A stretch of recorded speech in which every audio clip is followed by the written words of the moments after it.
which I need to come back to, is that it was basically a reaction against developments within the Jewish tradition, or better, outside the Jewish tradition, but still Jewishly somehow related, and that is, for example, the Reform movement. When the Reform movement introduced the idea of praying in German, or in also languages, then what you see happening in Orthodox Halacha is, in that case, we will not permit it anymore, and we'll only go for the Hebrew. There are many examples of this. On one side, it's very understandable that it happens. On the other side is, you're losing out on something. Because of this reason, many people are today praying when they don't know what they are saying. While in fact, the real halacha is pray in the language which you understand. Which is even brought in the Shulchan Aruch, in the Machabir, and is not brought by later authorities. I'm asking only one thing. My dear friends, just don't misunderstand me. I'm just asking that question. I think it is a need to discuss it. If that's the case, and we have been losing more than we are winning, and we are losing our religiosity because of the halachic conditions which we have created over the years, the question needs to be put on the table: is there no need now to rethink this whole thing over, built on some rabbinical principles which may allow for that specific opinion, even when today we don't really rule by that.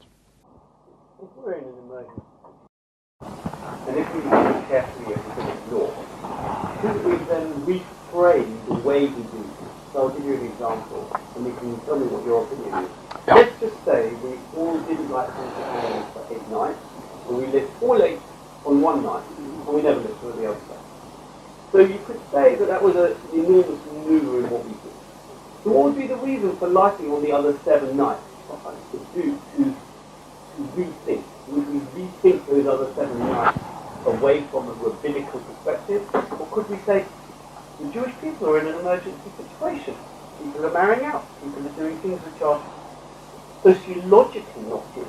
So maybe the other 7 nights of lighting are just a kind of atmospherically Jewish thing to do. Mm-hmm. So that you're not seeing it in halachic terms, you're seeing it in a sociological way of keeping Jewish people doing things at least another 7 days of the year. Yes, that possibility exists.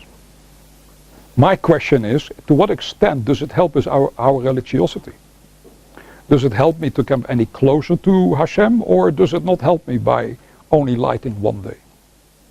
As I once mentioned several years ago, obviously the machloket about the lighting of the candles on Chanukah is machloket between Beit Shammai and Beit Hillel. Beit Shammai says first day 8, last day of 1, and Beit Hillel does the way as we do it today. Yes. So I asked the question: what happens in a case where somebody says, you know what, I feel better if I light on the first day all the 8 lights? Why? Because if I ask some people, you could, Rav Dessler brings this in his Michtav Meliyahu, obviously not for the reasons which I bring it for, but he's saying over there that one of the differences of opinion between Beit Shammai and Beit Hillel, besides the ones which are brought in the Talmud itself, is the question: is the first night the greatest night of Hanukkah, or is it the last day which is the greatest night, the greatest night of Hanukkah? So he says it depends how you look to it. And it has to do with what the Gemara says, no time to go into this now, is that one opinion is of the opinion that the first night of Hanukkah is the most religious night because it is all new. It is novel. So therefore at that moment you are, it's burning, as they say. It is so much in fire in you, light all of them. The last night, no, already Hanukkah, Baruch Hashem, is over. It already went down. Hillel says, no, the thing is really in our religiosity, what should have happened is that the last night is the greatest night because you need to build this slowly up, right? For both there is something to say. Question which I'm asking is, so if there's somebody who says to me, Lopes Cardozo, or says to the poskim, I feel more that the first night for me is the main night, can't I light in according to Beit Shammai? I would say, it needs to be put on the table if that would be possible. That's only a very small little example out of loads of possibilities. I'm just saying, let's not lose the religiosity and all this by sticking to an halacha which was ultimately meant to achieve that, but is perhaps no longer able to do that. And remember, I don't want you to forget about it. I'm all going back to Avraham Avinu, who seems to live without halacha and is more intuitive about this religious experience, in other words. And therefore, there may be that we are now in a situation, especially because of our autonomous situation, where we are moving in the direction of Avraham Avinu, yes, without saying that we are on his level, but where perhaps there's now more need of that approach than the approach which we have taken the last few thousand years. Because we have to stop here. To what extent do you think these questions need to be asked on a community level, or can it only be asked in your mind on a community level, or is it something? Because if we're going back to the model of Avraham Avinu was an individual. I would at least say, and I know that's full of problems, that we should create enough diversity within the halacha where people can make a certain choice. Obviously within a particular misgeret, otherwise the whole thing is going to fall apart. And don't forget, we have this conformity problem which we spoke about last week as well. We need to have conformity as well. But I'm just saying, is there no possibility of expanding the possibilities here, which we have not been doing for the last 2,000 years because there was perhaps no need for it? Now, what that needs is somewhere that the rabbis and the poskim of today will then create a system of diversity where they can say to you and to me, it's up to you to make a choice. Is this going to be easy? Far from easy.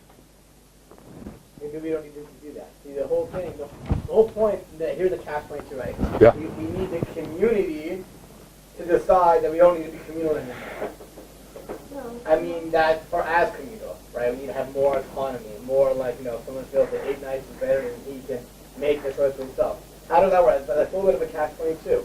If we're saying that there needs to be a little bit more autonomy, right, then maybe I can just quietly make a choice, light 8 nights. Light 8 candles on the first night,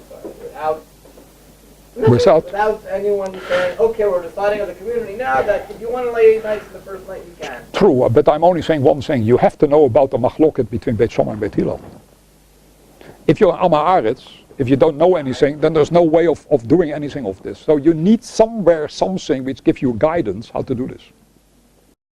Yes? You need a misgeret in which to work that. I'm only saying the misgeret is perhaps much larger, much broader than what we have at this very stage. We'll stop over here. We'll continue this next week.